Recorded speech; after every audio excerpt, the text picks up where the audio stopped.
정화여고를 빛내겠습니다. 화이팅! 화이팅! 김민희 화이팅! 강북고등학교 승승장구 화이팅! 영영여고 같이 1등하자.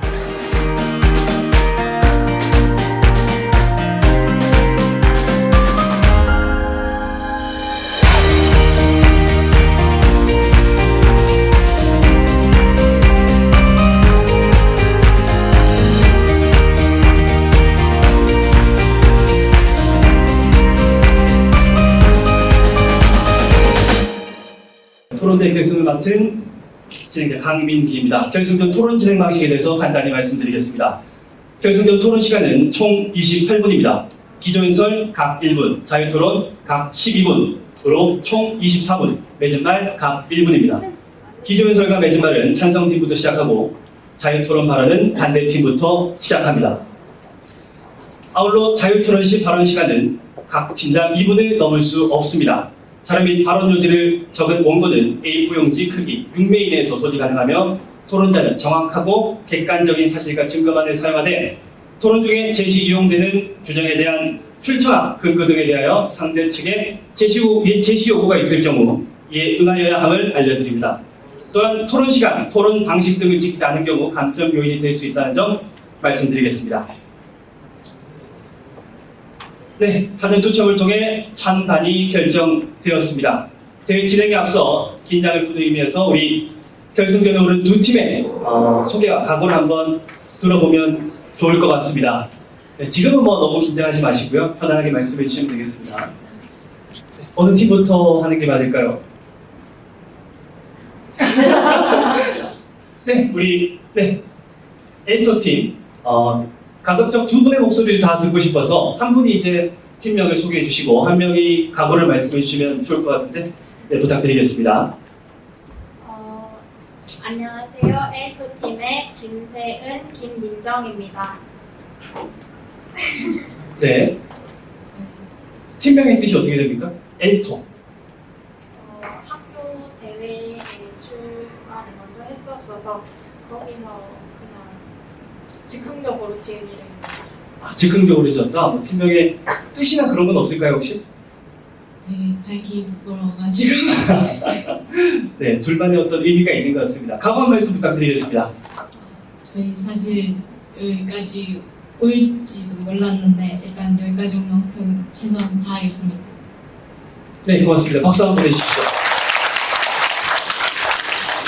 네, 양 팀 다 많이 긴장될 텐데요. 우리 반대측의 실사부시팀 팀명의 의미와 각오를 될 수 있으면 두 분의 목소리를 다 듣고 싶기 때문에 한 분씩 말씀해 주시면 고맙겠습니다. 안녕하세요. 실사고시 팀 김다희, 박예진입니다. 실사고시란 사실을 기반으로 진리를 추구한다라는 의미로 토론이라는 대상과 잘 적합한 것 같아서 짓게 되었습니다. 네, 좋습니다. 우리 각오 한 말씀 부탁드려도 될까요? 지금까지 정말 힘들게 올라왔지만 앞으로 지금 이 순간 정말 최선을 다해서 좋은 결과 낼 수 있도록 하겠습니다. 네네. 혼자서 다 하셨는데 우리 옆에 친구도 한 말씀 해주시죠. 저도 후회 없는 후회 없도록 열심히 참가하겠습니다. 네, 고맙습니다. 박수 한번 보내주십시오. 자, 양 팀의 각오가 대단한 것 같습니다. 결승전 토론 논제는 공직선거에 온라인 투표를 도입하여야 한다입니다. 양 팀이 어떤 논거를 들어 토론을 하는지 지켜보도록 하겠습니다. 먼저 찬성팀부터 기조연설 해주시기 바랍니다. 시간은 1분입니다. 안녕하십니까. 찬성 측 기조연설자 김세은입니다.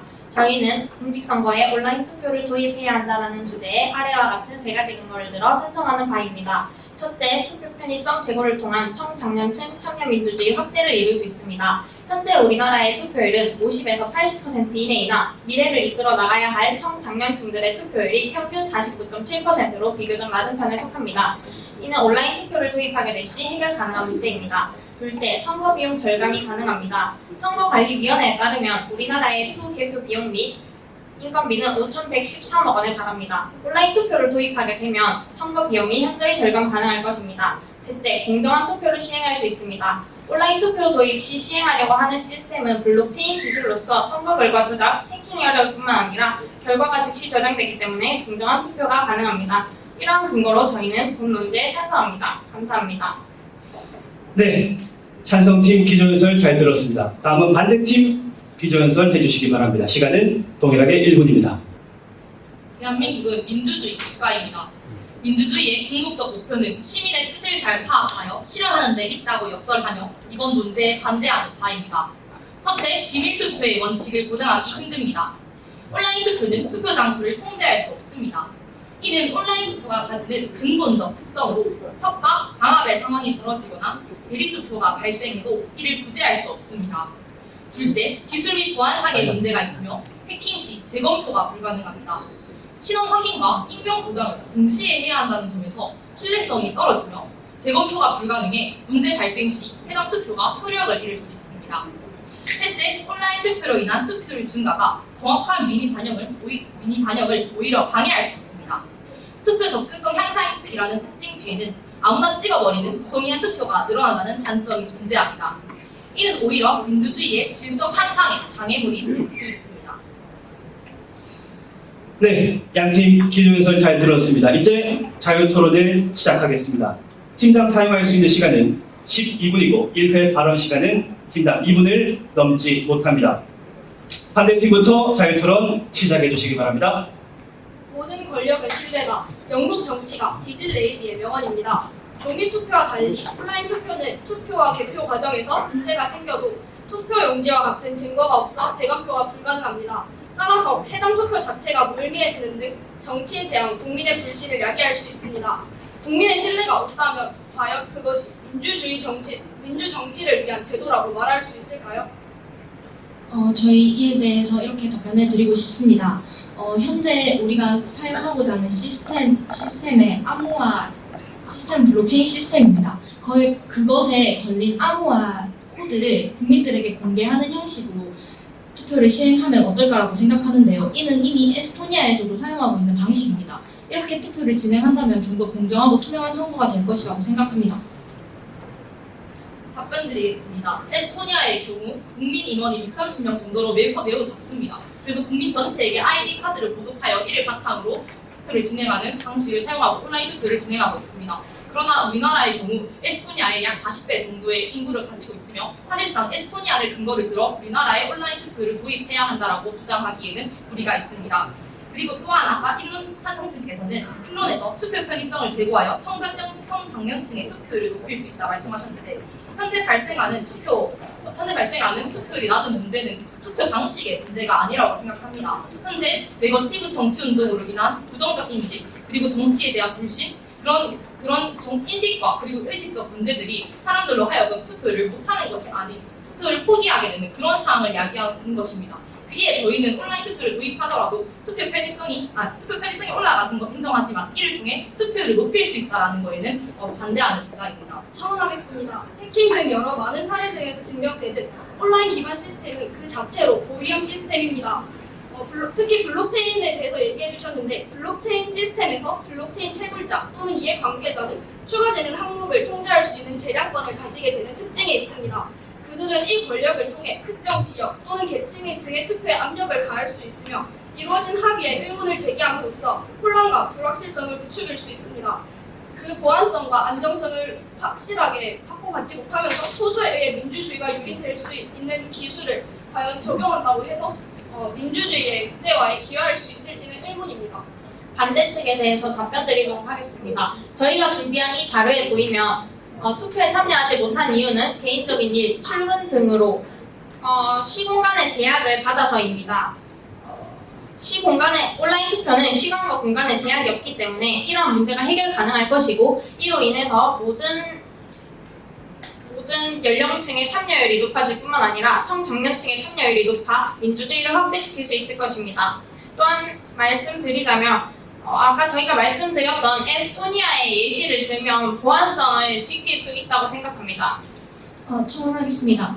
온라인 투표를 할 때 그에 대한 해킹 위험성에 대해서 말씀을 해주셨는데요. 저희가 말씀드렸던 에스토니아와 더불어 다양한 암호화 함수들과 여러 가지 알고리즘을 변형한 형태를 활용한다면 더욱더 공정한 투표를 할 수 있다고 생각합니다.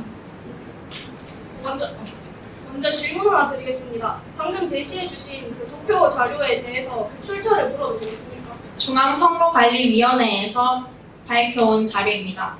2017 중앙선거위원회 유권자 의식 조사에 따르면 낮은 투표율은 투표 방식의 문제가 아닌 정치적 무관심 혹은 불신에 따른 문제입니다. 젊은 층의 낮은 투표율 원인은 대한민국 정치 메커니즘에 대한 근본적 불신, 청년층의 현실적 문제를 고려하지 못하는 빈약한 정책 및 공약 등이 그 원인인데, 과연 그 방식을 접근성이 높은 방식으로 바꾼다고 해서 과연 그것이 투표율의 상승에 기여할 것인지도 의문입니다. 첨언하겠습니다. 아까 찬성 측에서는 온라인 투표를 도입함으로써 전 세대에 걸쳐 투표율을 높일 수 있다고 말씀하셨습니다. 그러나 혹시 2018년 디지털 정보 격차 시대조사 보고서를 참고해 본 적 있으십니까? 그 자료에서는 장애인, 장노년, 저소득, 농어민 4대 정보 취약 계층의 디지털 정보화 수준은 여전히 70%를 넘지 못하는 수준에 그칩니다. 특히 역량, 즉 모바일 기기 기본 이용 능력을 측정하는 지표에서는 평균 59.1%로 가장 심각한 정보 격차를 보입니다.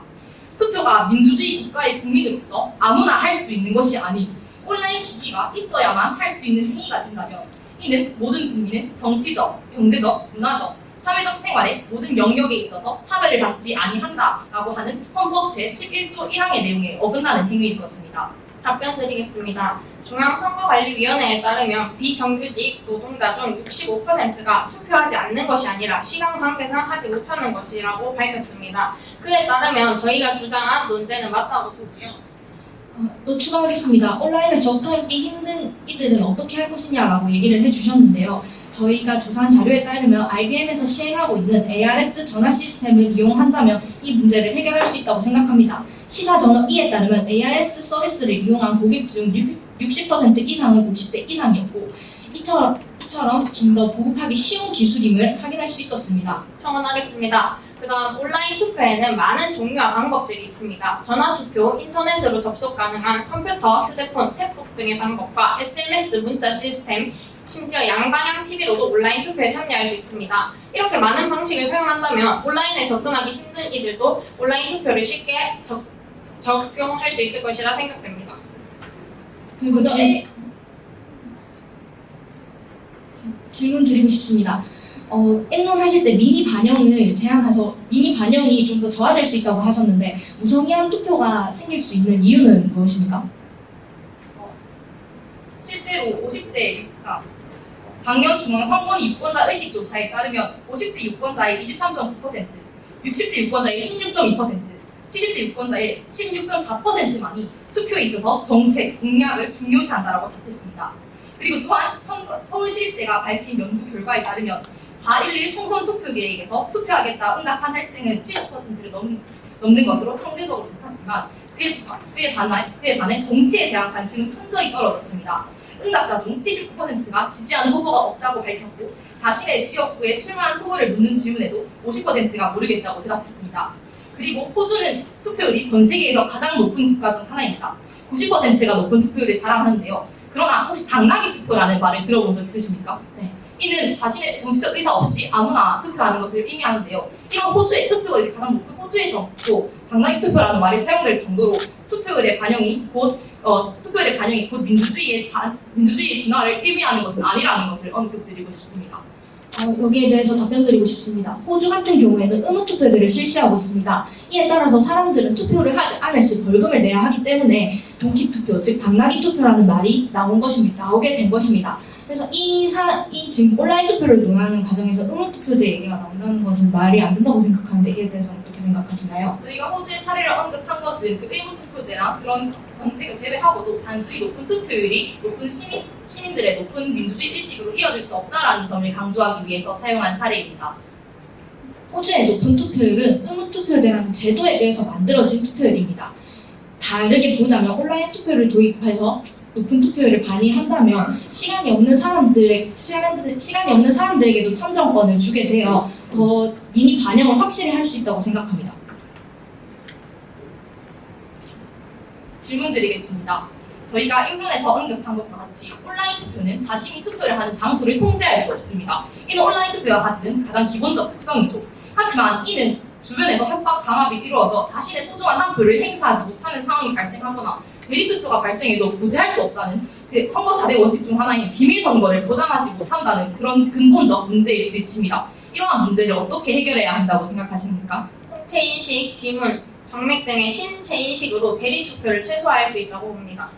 저희가 말씀드린 대리투표에 있어서의 문제는 그런 본인 인증과 관련된 것이 아니라 자신이 투표하면서 자신이 비록 본인 인증을 다 끝냈어도 주변에서 어떤 선거인은 어떤 후보자를 투표해라 그런 압박이 들어와서 자신의 선거권이 침해될 수 있다는 점을 언급한 것입니다.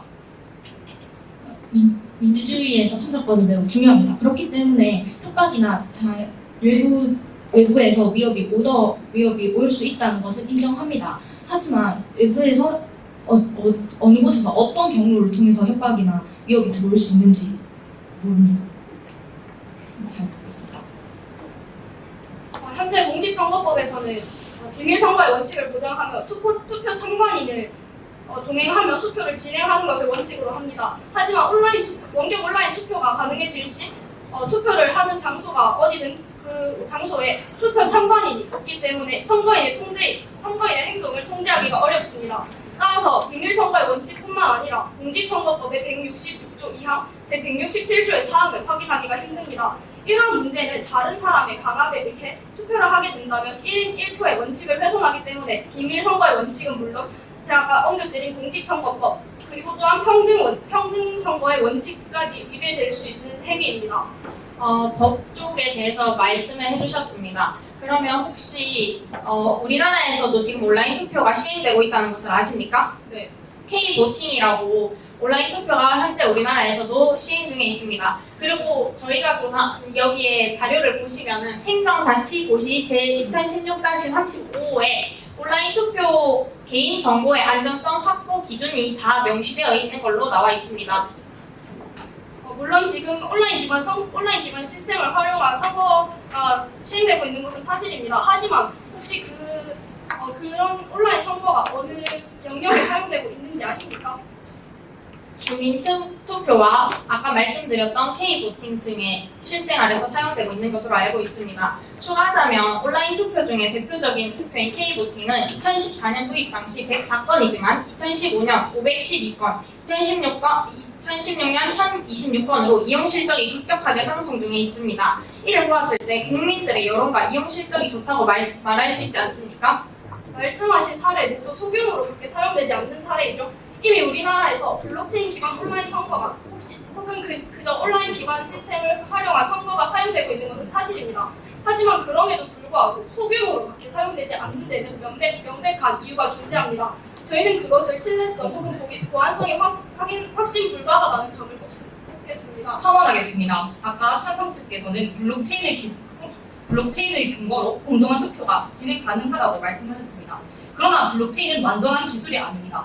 실제로 블록체인은 아직까지 완벽한 탈중앙화를 이루지 못했습니다. 그 이유는 블록체인이 탈중앙화를 이루었다고 하더라도 투표를 통한 선거 행위는 본질적으로 중앙 집권화된 것이기 때문입니다. 그리고 또한 블록체인 그 자체의 보안성도 검증되지 못한 사례가 있습니다.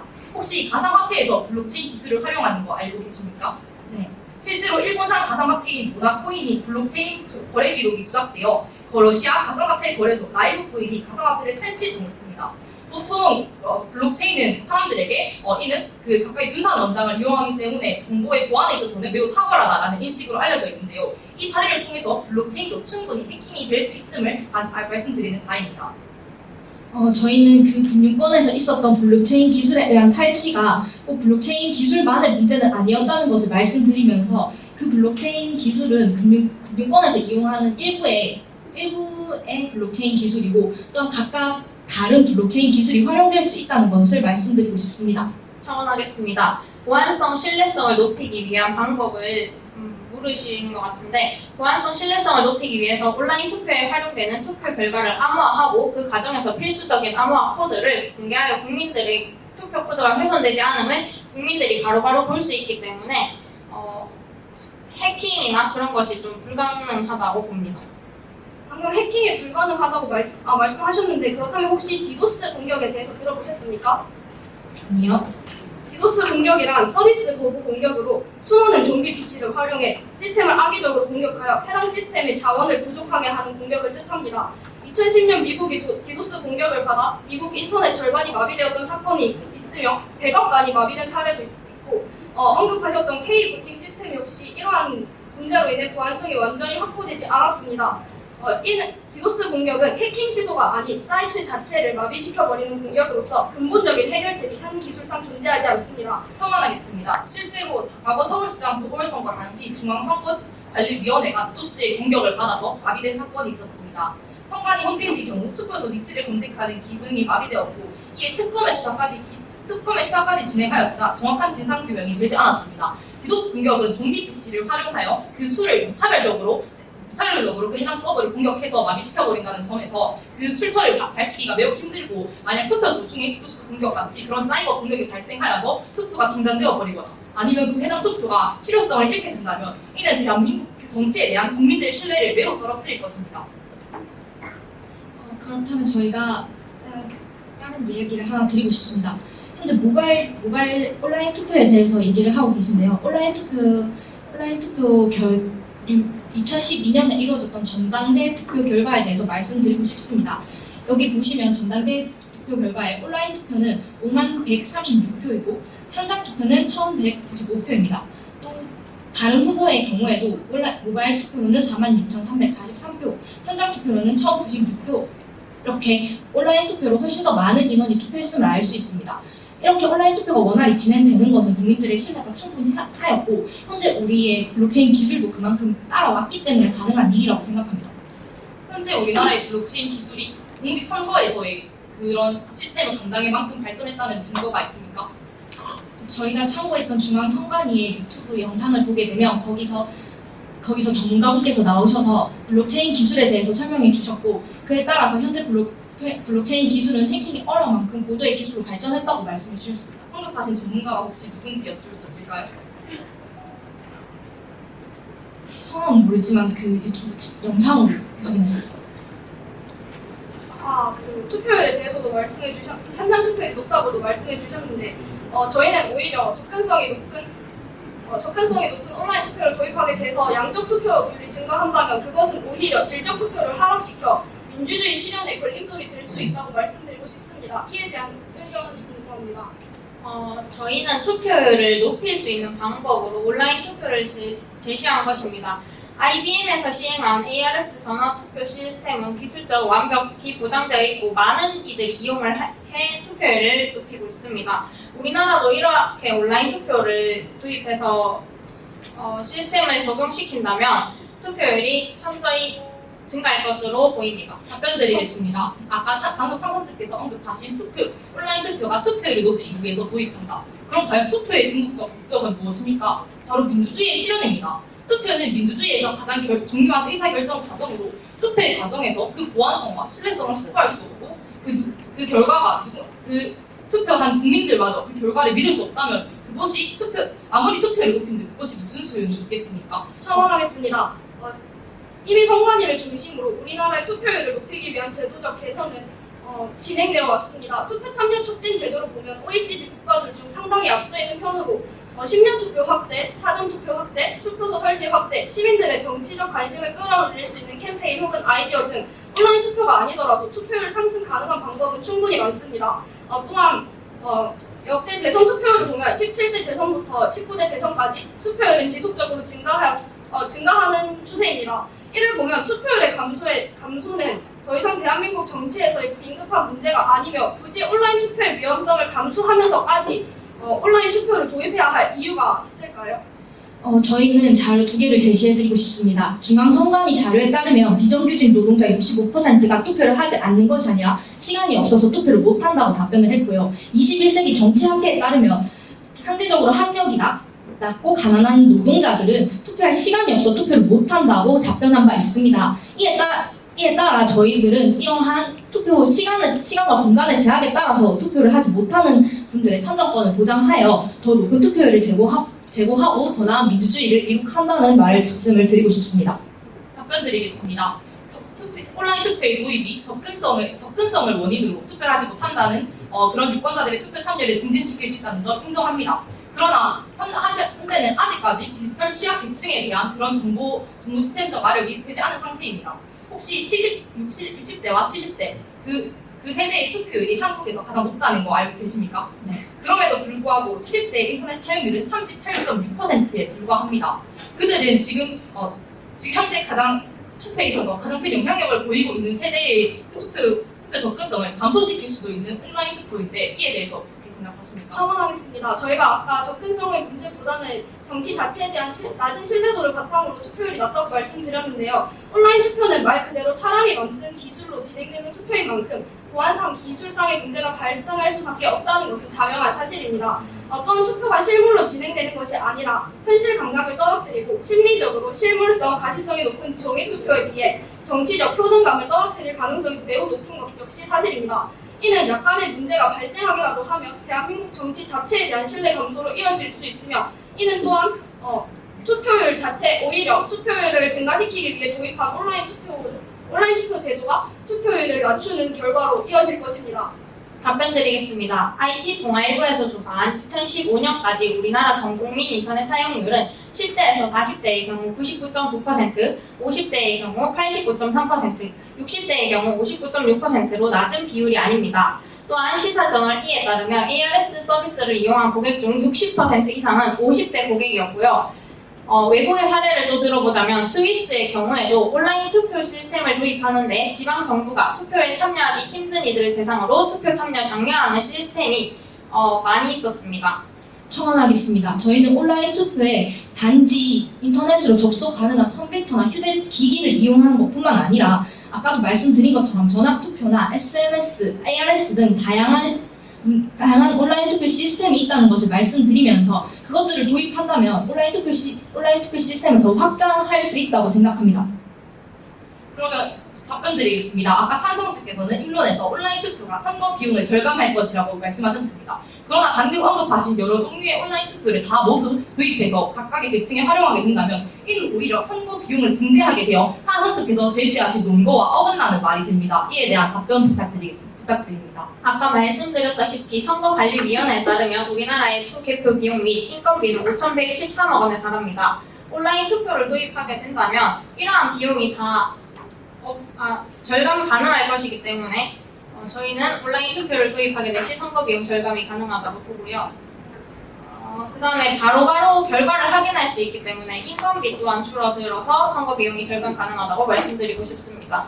첨언하겠습니다. 그리고 반대 측에서 말씀해 주시기를 이러한 많은 종류의 온라인 투표 방법들을 한 번에 도입했을 시에 많은 비용이 든다고 말씀을 해주셨는데요. 이런 종류를 한 번에 도입하겠다는 것이 아닙니다. 여러 가지 우리나라의 사례를 조사하고 최대한의 방안을 찾아서 적절히 이용하여 도입하게 된다면 비용 절감뿐만 아니라 저희가 말했던 투표율 제고와 더 발전된 민주주의를 이룩할 수 있다고 말씀드리고 싶습니다. 네, 반대측 실사무시팀 시간이 8초 남았습니다. 발언하시겠습니까? 예, 알겠습니다. 반대측 실사무시팀은 발언 시간을 모두 사용하였습니다. 찬성 측 에디터팀 2분 이내로 발언하실 수 있습니다. 발언하시겠습니까? 네. 현재 우리나라가 시행하고 있는 온라인 투표 중 대표적인 K보팅은 2014년 도입 당시 104건이었지만 2015년 512건, 2016년 1026건으로 이용 실적이 급격히 상승 중인 것을 말씀드리고 싶습니다. 이를 보았을 때 국민들의 여론과 이용 실적이 좋고 믿음과 오류가 있었다면 이렇게 급격한 증가가 가능한 일이었을지 물어보고 싶습니다.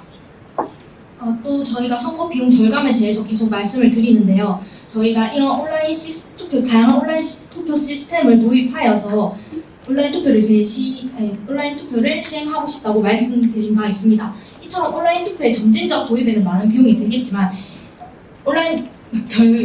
장기적으로 봤을 때 온라인 투표는 비용 절감과 투표율 제고에 많은 좋은 영향을 끼칠 것이라고 생각합니다. 비용 절감의 의견을 추가하자면 에스토니아의 경우 온라인 투표를 도입해서 GDP의 2% 행정 비용을 절감한 바 있습니다. 또한 보안 쪽에서 보완을 하자면 선거관리위원회가 명시한 정보 공개 규칙 제14조에 따르면 암호화 정보 코드를 공개해야 된다는 법이 있습니다.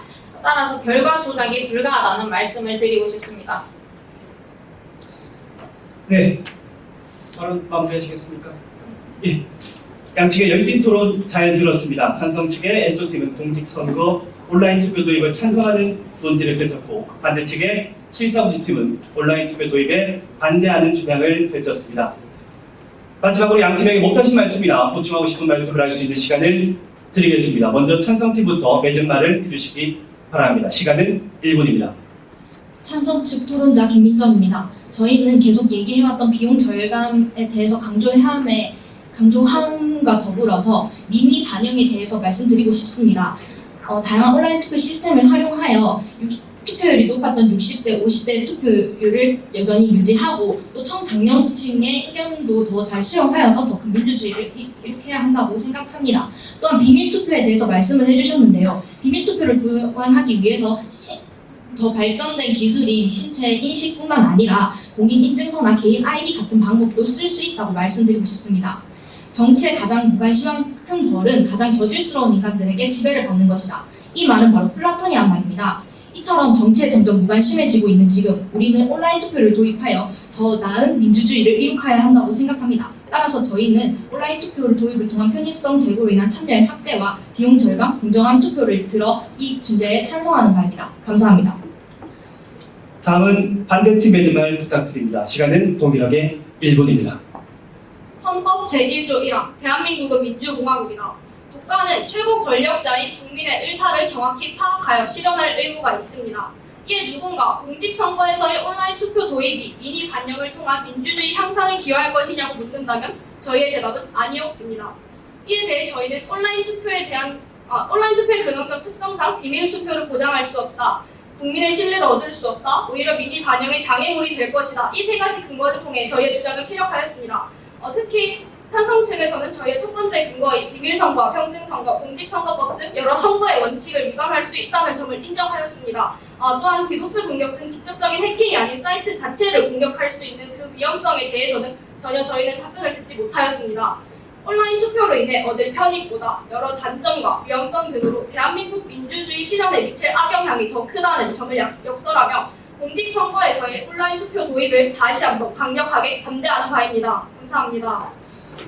예, 지금까지 공직선거에 온라인 투표를 도입하여야 한다는 문제로 엔조팀과 실사부시팀의 주장을 들어봤습니다. 양팀 모두 수고하셨습니다.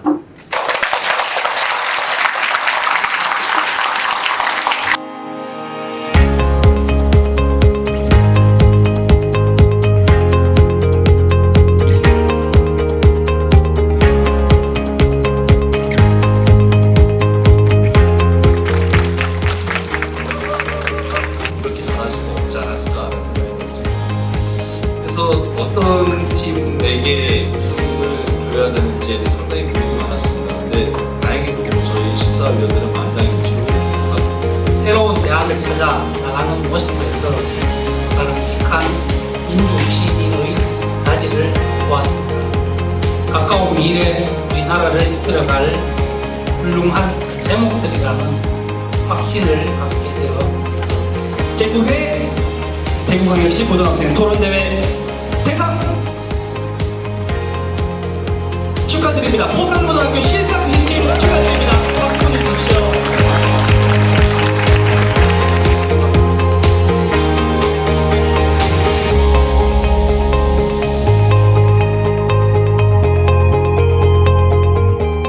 사실 결승까지 올라갈지도 몰랐고 생각보다 이제 너무 많이 한 것 같아서 친구한테도 감사하고 또 상 주신 분들한테도 감사하고요.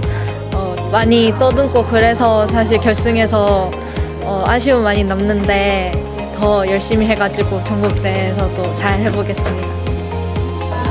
금상을 받을 거라고 생각도 못했는데 금상을 주셔서 일단 너무 감사하고 결승전에서 찬성팀의 그 근거가 너무 부족했던 것 같아서 말을 좀 더듬은 것 같아서 아쉬움이 많이 남습니다. 전국대회 나가서는 찬성 측 반대 측 골고루 근거를 준비를 해서 더 잘할 수 있도록 노력하겠습니다. 학교 예선부터 도와주셨던 선생님들께도 감사하고 사실 제일 고마운 거는 옆에 예진이가 힘든 부분이나 막히는 부분 있을 때 많이 도와주고 했었던 것 같아서 같이 있어서 여기까지 할 수 있었던 것 같습니다. 저 또한 다 이 덕에 여기까지 올 수 있었던 것 같고 항상 저희를 위해 지원을 아끼시지 않는 호상고등학교 선생님들과 또 저희 부모님 비롯한 가족분들께도 감사하다는 말씀 전하고 싶고 학교의 명예를 빛내게 되어서 영광입니다.